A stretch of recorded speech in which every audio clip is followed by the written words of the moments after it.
안녕하세요. 이한샘입니다. 안녕하세요. 원재구입니다. 저희 이한방송은 개국 첫 프로그램으로 여러분들께 어떤 이야기를 들려드려야 할지 참 많이 고민했습니다. 그런데 지난 1년 6개월 동안 대한민국이 위기를 겪어오면서 정치권과 행정사법부에 대한 실망은 극에 치닫는 반면 편안하게 노후를 보내셔야 될 우리 부모님들께서 대거 거리로 뛰쳐나오시면서 목숨을 건 태극기 집회와 또 1인 시위를 하시는 많은 어르신분들을 뵈면서 그나마 희망을 가져볼 수 있었는데요. 많은 어르신분들 중에 아스팔트 현장에서 가장 용감하게 싸워오셨다고 소문이 난 권재구 선생님을 오늘 이한방송 첫 손님으로 모시고 그동안의 그런 많은 사연들과 또 아스팔트에서 바라보신 세상의 이야기를 들어보는 시간을 가져보도록 하겠습니다. 안녕하세요. 안녕하세요. 반갑습니다. 반갑습니다.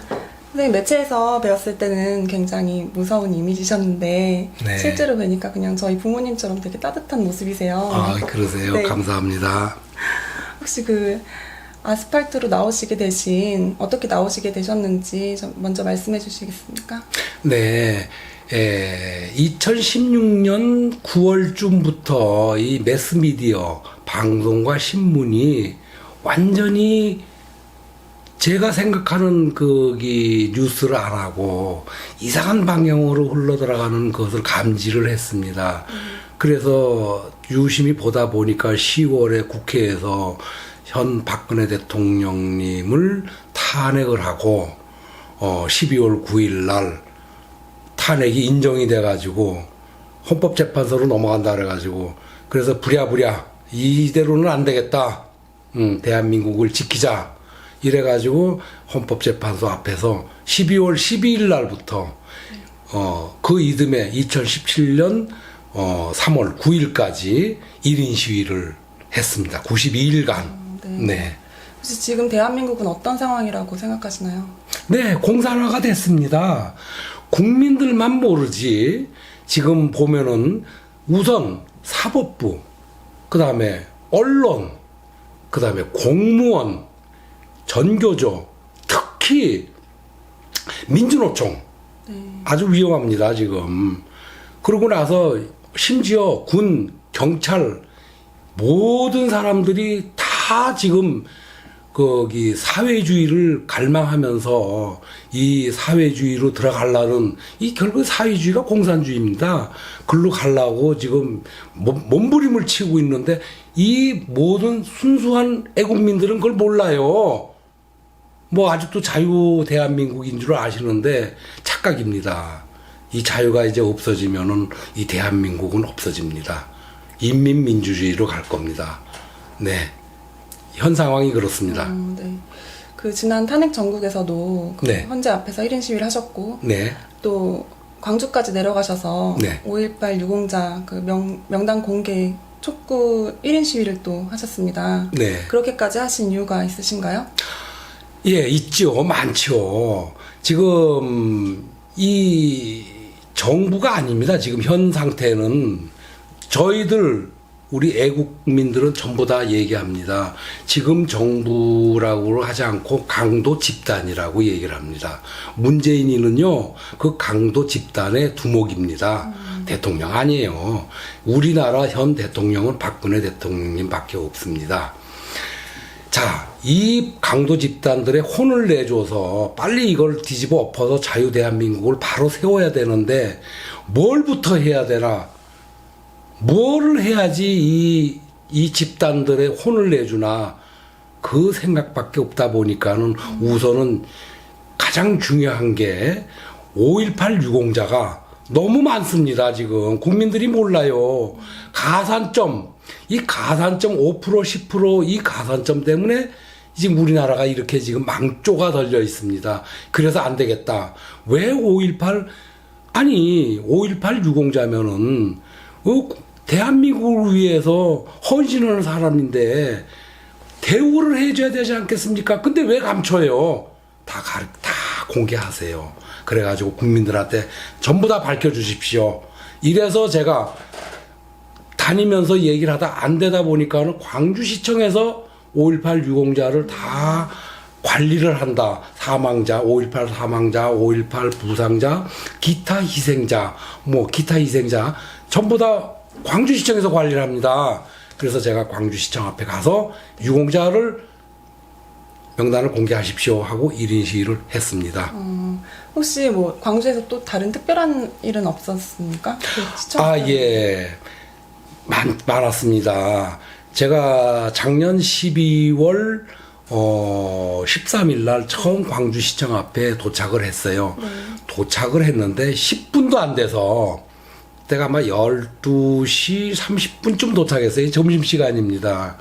근데 그 광주시청 옆에 5.18 공원이 있습니다. 그 공원 안에 5층인가 6층짜리 빌딩이 있는데 거기가 5.18 재단 본부입니다. 5.18 재단 본부. 거 걸어서 한 7, 8분이면 올 겁니다. 광주시청까지. 그 다음에 광주시청 안에 5.18 보상과라는 과가 있습니다. 거기서 두 분들이 두 군데에서 한 10여 명이 넘게 와가지고 한 10분도 안 돼서 와가지고 저한테 와서 어디서 왔냐, 누구냐, 지만원 박사가 시켜서 왔느냐, 무슨 의도로 왔느냐 하면서 막 한꺼번에 얘기를 하길래 내가 천천히 얘기하시라고 해서 말씀을 하는 와중에 나는 딴 거 다 필요 없다. 분명히 얘기했습니다. 지금 5.18 민주화 유공자에 대한 유언비어가 전국에 전 국민들한테 정확하게 알려주지를 못하고 뭔가 감추고 말을 하니까 국민들이 거기에 그만 혼란이 와가지고 네. 뭐라 그럴까 막 유언비어만 난무합니다. 그래서 명단만 공개하면 되는 그렇죠. 명단만 공개해줘서 네. 그분들만 알려주면 국민들이 내가 이렇게 얘기했습니다. 자, 북한에서는 김정은이가 핵폭탄을 쏜다. 미국의 트럼프는 북폭을 한다. 이런 위급한 상황에 국민들마저까지 이렇게 전쟁 위기에 몰린 이 악순환 속에서 국민들까지 이렇게까지는 안 되겠다 싶어가지고 내가 광주시청 윤장현 시장님한테 정중히 인터뷰를 하고 싶어서 제가 말씀을 드리고 싶어서 왔는데 결국은 만나보지는 못했는데 그 담당자분이 얘기를 하셔가지고 뭐라고 하시냐면은 유공자 명단 공개는 못한다. 왜냐? 유공자 명단을 공개를 하게 되면은 이게 북한의 그 명단이 들어가서 5.18 유공자들을 간첩들이 내려와서 위해를 가한다 이겁니다. 이게 말이 안 돼요. 그래서 내가 그 담당자분한테 얘기를 했습니다.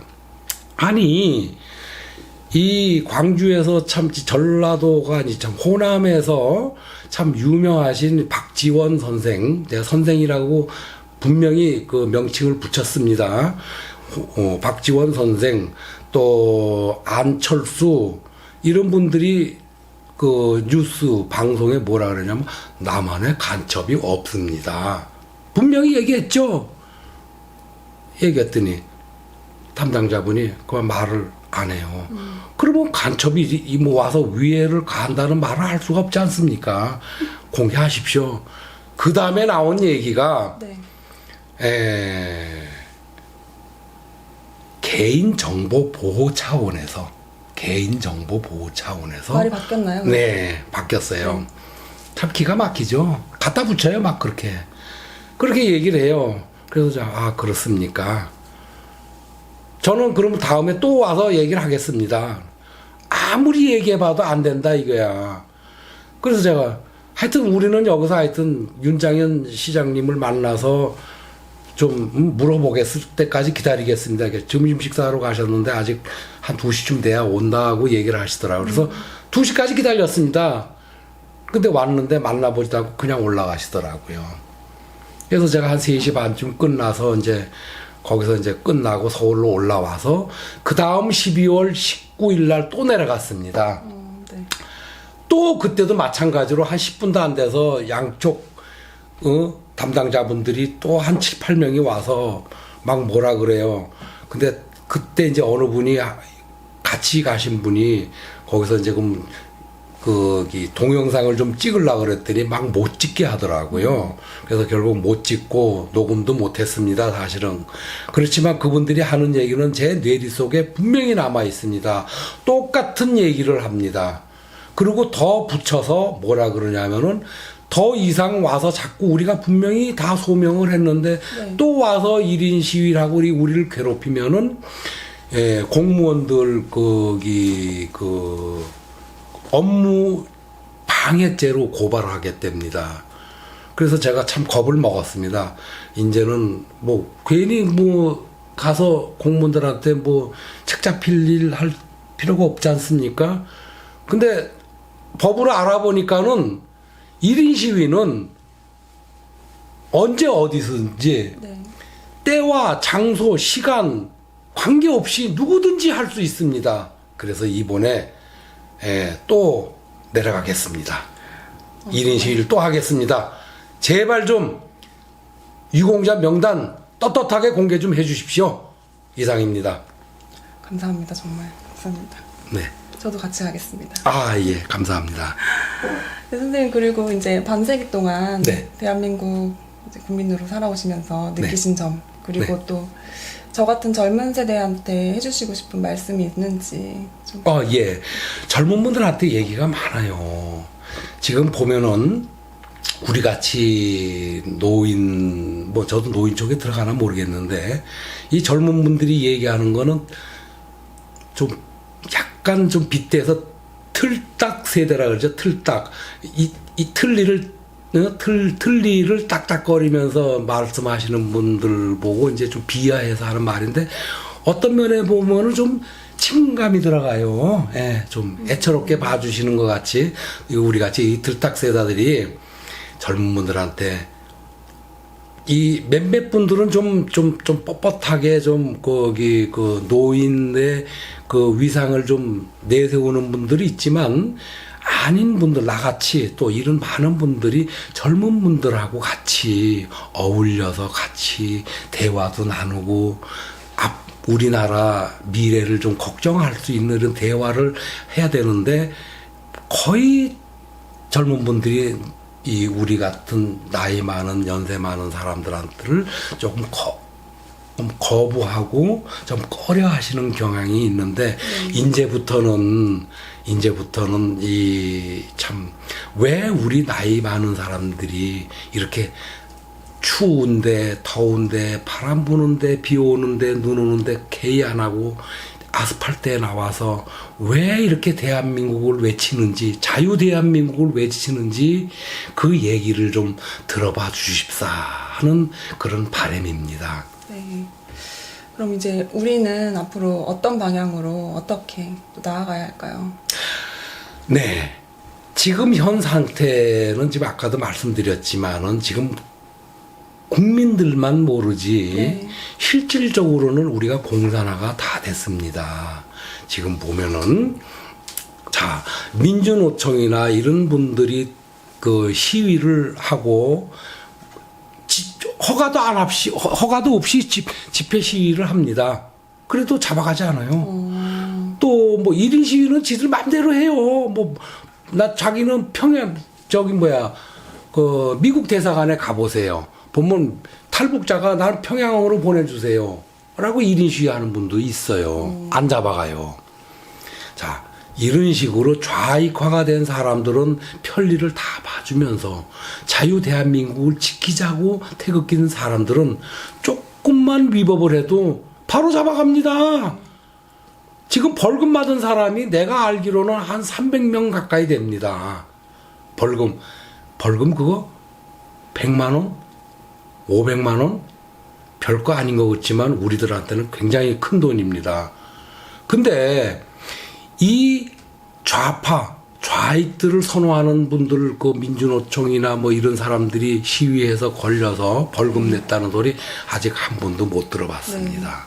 이런 상황인데 우리가 어떻게 가만히 집에 앉아 있겠습니까? 이럴수록 더 법을 지키면서 아직까지는 자유 대한민국이요. 법이 살아 있습니다. 안에서 우리가 이 자유를 지키고 자유 대한민국을 지켜나가기 위해서 이대로는 안 되겠습니다. 해서 우리가 아스팔트로 나갑니다. 거의 매일 나갑니다. 네. 네. 선생님 마음이 너무 아프네요. 아, 예, 감사합니다. 선생님 이제 그 지식이 네. 지혜를 가르치려고 하면은 그 네. 사회는 반드시 망한다는 얘기가 있잖아요. 네. 저희가 선생님 같은 세대에서 네. 배울 수 있는 가장 큰 그런 것이 저는 지혜라고 생각하는데요. 네. 지금 이런 국가 안보 위기랑 네. 또 국가 체제 네. 혼란 네. 이런 것들을 어떻게 슬기롭게 헤쳐나가야 하는지 그런 지혜의 묘수가 좀 있을까요?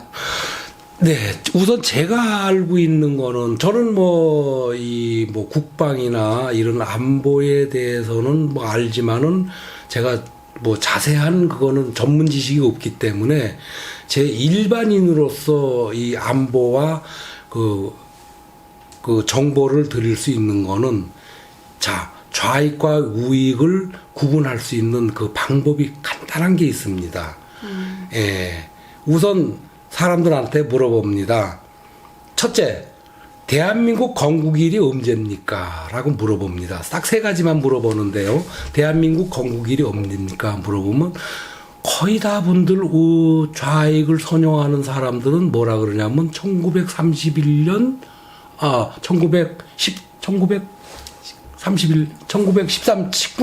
1919년, 1919년 3월 1일이라든가 4월 27일, 그때는 대한제국 독립만세 때입니다. 대한민국이 아니고 대한제국. 그때가 건국일이라고 뭐 내년에 100주년 기념회를 하면서 얘기를 합니다.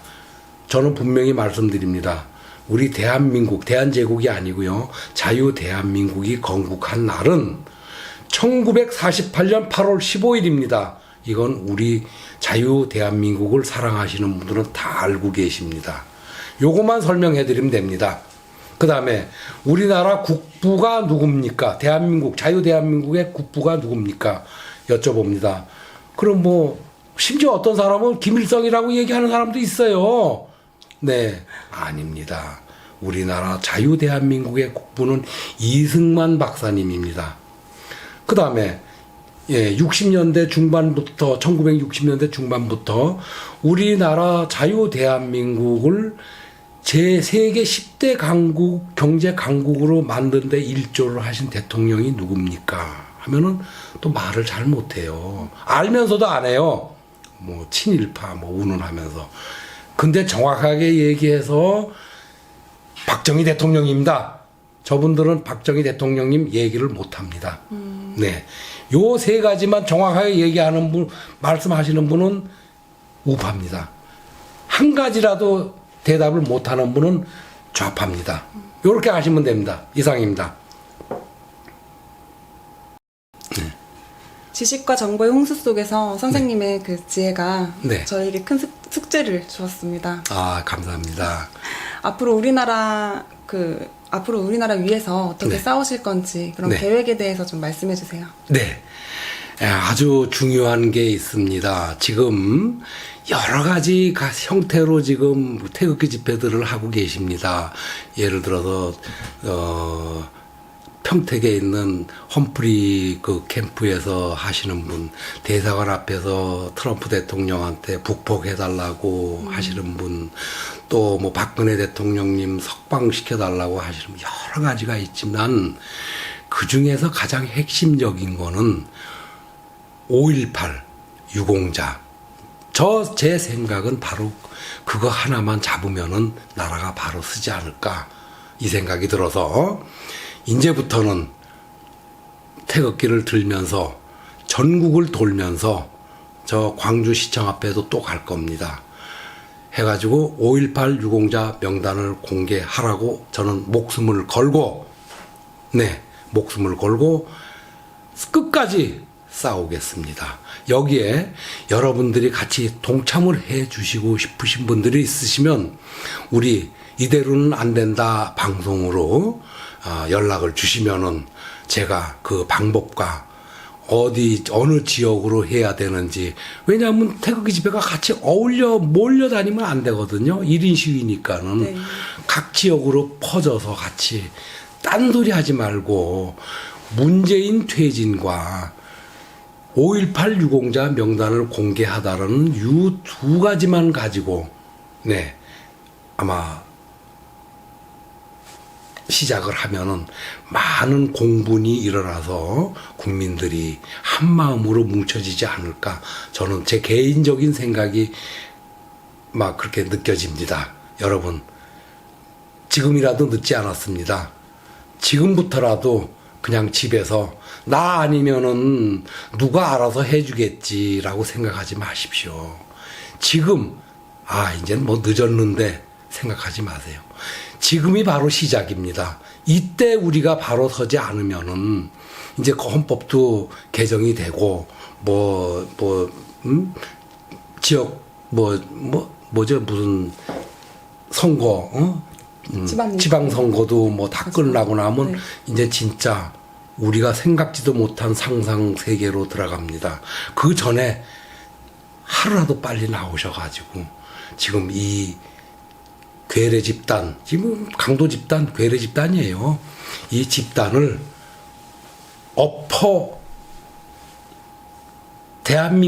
자유 대한민국을 바로 세울 수 있는 바로 철호의 기회입니다. 나오십시오. 집에서만 계시지 마시고 나와서 이 나라를 바로 세웁시다. 이대로는 진짜 안 됩니다. 바로 세워야 됩니다. 자유 대한민국입니다. 이상입니다. 저 앞서 말씀드린 것처럼 지식이 지혜를 가르치려 드는 그 사회는 망한다고 네. 그 얘기가 다시 한번 상기가 되는데요. 네. 오늘 이렇게 좋은 말씀과 지혜를 주신 건재구 선생님께 다시 한번 감사의 말씀 드리면서 네. 그리고 저희 이대로는 안 된다 이한 방송도 이렇게 아스팔트 애국자분들의 목소리를 경청하고 그리고 또 배우고 그렇게 지혜로운 방송이 되도록 네. 꼭 노력하겠습니다. 약속드리겠습니다. 아유, 감사합니다. 감사합니다. 네. 오늘 이한 방송 시청해주신 여러분께 진심으로 감사의 말씀 드립니다. 감사합니다. 감사합니다.